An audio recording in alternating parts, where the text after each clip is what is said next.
भाग 13 मानसिक उपचार में व्यावहारिक तकनीक। एक इंजीनियर के पास एक पुल या इंजन बनाने की तकनीक होती है। इंजीनियर की तरह आपके मन के पास भी आपके जीवन के संचालन, नियंत्रण और निर्देशन के लिए एक तकनीक है। आपको ये जानना जरूरी है कि प्रणाली और तकनीकें किसी भी रचना की बुनियाद होती हैं। पुल का मुख्य दरवाजा बनाने से पहले चीफ इंजीनियर ने रचना के सिद्धांतों, तनावों और मेहनत की थकावट का अंदाजा लगाया। दूसरे, उसने अपने जहन में खाड़ी के पार बने पुल की छवि का आकलन किया।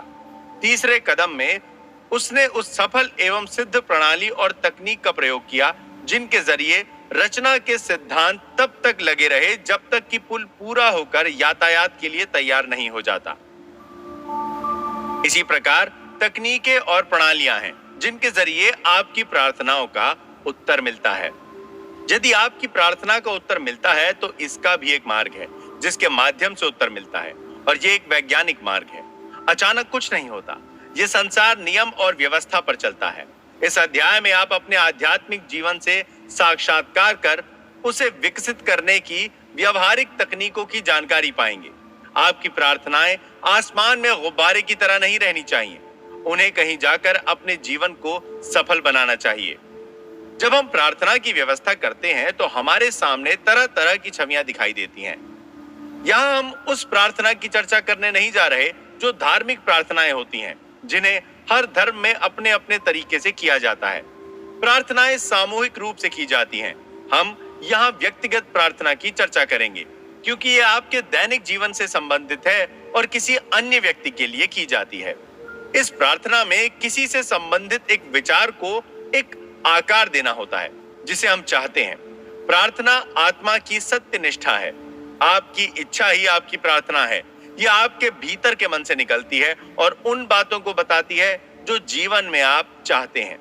वे लोग किस्मत वाले हैं जिनकी भूख और प्यास अच्छाई में तृप्त होती है, क्योंकि वो उन्हें प्राप्त होगी। वस्तुतः यही प्रार्थना है। यह जीवन भी शांति, सामंजस्य, स्वास्थ्य, आनंद और जीवन की अन्य खुशियों के लिए भूख व प्यास है। यह बुनियादी रूप से आपकी प्रार्थना को, जो आपको चेतन मन से मिलती है, अवचेतन मन में पहुंचाने की तकनीक है। यह संप्रेषण साधना के रूप में भली प्रकार होती है। यह जान लें कि आपके अंतर मन में असीमित ज्ञान और असीमित शक्ति का खजाना है।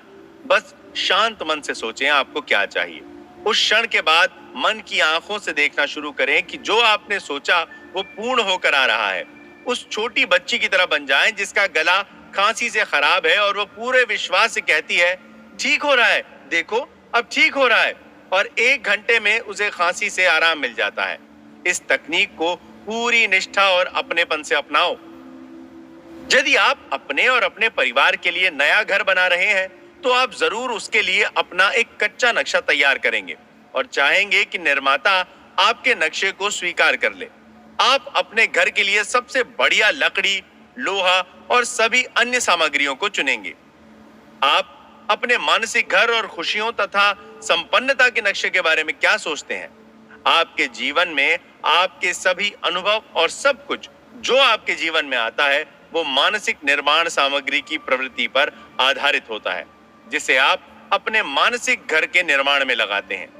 यदि आपका कच्चा नक्शा भय, परेशानी, घबराहट या कमियों की मानसिक प्रवृत्तियों से भरा है, और अगर आप दुखी, निराश व चिड़चिड़े स्वभाव के हैं, तो आप अपने मन में जिस प्रकार के मानसिक निर्माण का ताना बाना बुन रहे हैं वो और उलझने तथा तनाव एवं घबराहट तथा सभी तरह की कमियां लाएगा।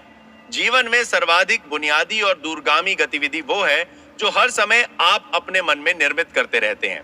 आपके शब्द शांत और अदृश्य जरूर हैं, पर वास्तविक हैं। आप हर वक्त अपना मानसिक घर बनाते हैं और अपनी धारणा व कल्पना आपके निर्माण के नक्शों में प्रतिबिंबित होती जाती है। घंटा दर घंटा, पल दर पल आप सुंदरता, स्वास्थ्य, सफलता और खुशियां अपने उन विचारों से निर्मित कर सकते हैं, उन धारणाओं से निर्मित कर सकते हैं जो आप बनाते हैं, उन विश्वासों से निर्मित कर सकते हैं जो आप स्वीकार करते हैं, और उन दृश्यों से निर्मित कर सकते हैं जिनका अभिनय आप अपने मन के छिपे स्टूडियो में करते हैं। ये राजप्रासाद जिसके निर्माण में आप लगातार लगे रहे हैं वो आपका व्यक्तित्व है। इस धरती पर आपकी पहचान है। आपके जीवन की कहानी है। एक नया नक्शा लाएं। इस वर्तमान जीवित क्षण के शुभ संसार में शांत रहकर प्रेममय परिवेश में आनंद के मंद वृंदावन में निर्माण कार्य शुरू करें। इन विचारों पर टिके रहकर और उन्हें अपनाकर आपका अवचेतन आपके नक्शे को स्वीकार कर लेगा और ये सब आपके जीवन में प्रस्तुत करेगा। उनके फल से आप उन्हें पहचान लेंगे। उनके फल से आप उन्हें पहचान लेंगे। विज्ञान का अर्थ है ज्ञान जो संयोजित, व्यवस्थित और प्रणालीबद्ध है। प्रार्थना चूंकि जीवन का बुनियादी सिद्धांत है और चूंकि प्रार्थना की तकनीकें व प्रक्रियाएं आपके और सभी के जीवन में परिलक्षित होती हैं, इसीलिए यह जरूरी है कि हम विज्ञान और कला के परिवेश में प्रार्थना की बारीकियों की समीक्षा करें। प्रार्थना का फल तभी प्राप्त होता है जब हम उसे पूर्ण आस्था और लगन से करें। प्रार्थना का कला पक्ष आपका है, अर्थात ये आपकी प्रक्रिया और तकनीक है कि आप कैसे प्रार्थना करते हैं, और विज्ञान पक्ष आपके रचनात्मक मन की निश्चित प्रतिक्रिया है जो आपकी मानसिक छवि या आपके विचार के आधार पर बनती है। मांगो और वो आपको दी जाएगी, ढूंढो और आपको मिल जाएगी, दरवाजे पर दस्तक दो और आपके सामने दरवाजा खुल जाएगा। यहाँ आपको बताया गया है आप जिसकी मांग करेंगे वो आपको मिल जाएगी और जिसके लिए आप दरवाजे पर दस्तक दे रहे हैं वो आपके सामने खुल जाएगा तथा आप जिसे ढूंढ रहे हैं वो आपको मिल जाएगा। यह उपदेश मानसिक व आध्यात्मिक नियम को निश्चित करता है। आपके चेतन और अवचेतन मन के असीमित ज्ञान की सीधी प्रतिक्रिया लगातार चेतन मन में प्राप्त होती रहती है। यदि आप रोटी मांगते हैं तो आपको पत्थर नहीं मिलेगा। यदि आपको चाहिए तो विश्वास के साथ मांगना होगा। आपका मन विचार से वस्तु पर पहुंचता है। आपके मन में पहले छवि नहीं आएगी तो वो अपना काम नहीं कर पाएगा, क्योंकि जब तक उसके सामने लक्ष्य नहीं होगा वो कैसे काम करेगा। आपकी प्रार्थना आपकी मानसिक क्रिया है। इससे पहले कि अवचेतन मन की शक्ति आपकी प्रार्थना को मूर्त रूप देने की प्रक्रिया शुरू करे, आपके मन में आपकी प्रार्थना की छवि बन जानी चाहिए। मन में छवि तभी बनती है जब मन अपनी छवि को बिना किसी संदेह के पूर्ण रूप से स्वीकार कर लेता है। इस इरादे के साथ अपनी इच्छाओं की पूर्ति की अभिलाषा में आपका मन आनंद और संतोष की भावनाओं से प्लावित हो जाना चाहिए। आपकी प्रार्थना को कला और विज्ञान का पुष्ट आधार आपका ये ज्ञान और पूर्ण विश्वास है कि आपके चेतन मन की गतिविधियां आपके अवचेतन मन से एक निश्चित प्रतिक्रिया प्राप्त कर लेंगी, जो स्वयं में एक असीमित ज्ञान और शक्ति का केंद्र है। इस प्रक्रिया का अनुसरण करने पर आपकी प्रार्थना का फल मिलेगा। विचार की रचना का सबसे आसान और सहज तरीका है कि अपने मन की आंखों में उसकी छवि बनाओ, जैसे कि वो सजीव है।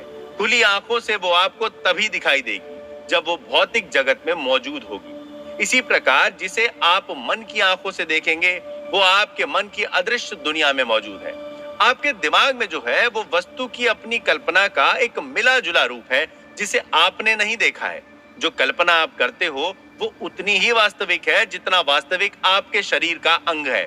विचार एवं धारणा वास्तविक है और एक दिन आपकी दुनिया में दिखाई देगी। विचार एवं धारणा वास्तविक है और एक दिन आपकी दुनिया में दिखाई देगी यदि आप अपनी मानसिक छवि के प्रति निष्ठावान बने रहेंगे। विचार की प्रतिक्रिया आपके मन में अंकित होती है, जो बदलकर आपके जीवन में घटनाओं और अनुभवों के रूप में प्रकट होते हैं। भवन निर्माता अपनी इच्छा के अनुरूप भवन की कल्पना करता है।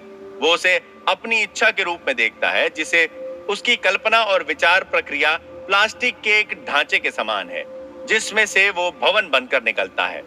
चाहे वो सुंदर हो या भोंडा हो, एक गगनचुंबी इमारत हो या एक छोटा सा मकान, उसकी कल्पना कागज पर एक चित्र के समान होती है। अंततः ठेकेदार और उसके कर्मचारी सब निर्माण सामग्री एकत्रित करते हैं और भवन बनाना शुरू होता है और भवन निर्माता की मानसिक छवि के अनुकूल बनकर तैयार होता है। मैं भाषण देने से पहले सजीवीकरण की तकनीक का प्रयोग करता हूँ। मैं अपने मन को शांत करता हूँ ताकि मैं अपने अवचेतन मन के समक्ष अपने विचारों की छवि प्रस्तुत कर सकूं। इसके बाद मैं ऑडिटोरियम में बैठे स्त्री पुरुषों के चेहरों पर नजर दौड़ाता हूँ, जो असीमित उपचार की भावना से प्रज्वलित और दीप्तिमान है। मैं उनके चेहरों पर खुशी और प्रफुल्लता की चमक पाता हूँ। पहले कल्पना में अपने विचार को स्थिर करके मैं चुपचाप उस विचार की मानसिकता को बनाए रखता हूं और कल्पना करता हूं कि मैं स्त्री पुरुषों की आवाजें सुन रहा हूं। मैं रोग मुक्त हो गया हूं, मुझे बड़ा अच्छा लग रहा है, मेरी बीमारी फौरन दूर हो गई, मेरा कायाकल्प हो गया। मैं इस क्रम को लगभग 10 मिनट तक बनाए रखता हूं, ये जानकर और महसूस करके कि उनसे प्रत्येक व्यक्ति का मन और शरीर प्यार, पूर्णता, सौंदर्य एवं संपूर्णता से प्लावित है। तब मेरा मन उस बिंदु तक पहुंच जाता है जहां मेरे मन में हजारों की संख्या में स्वास्थ्य और खुशी से भरी आवाजें गूंजने लगती हैं। और तब मैं संपूर्ण चित्र को महसूस करके प्लेटफॉर्म पर जाता हूं। लगभग प्रत्येक रविवार को अनेक व्यक्ति कहते हैं कि उनकी प्रार्थनाओं के परिणाम उन्हें मिल गए।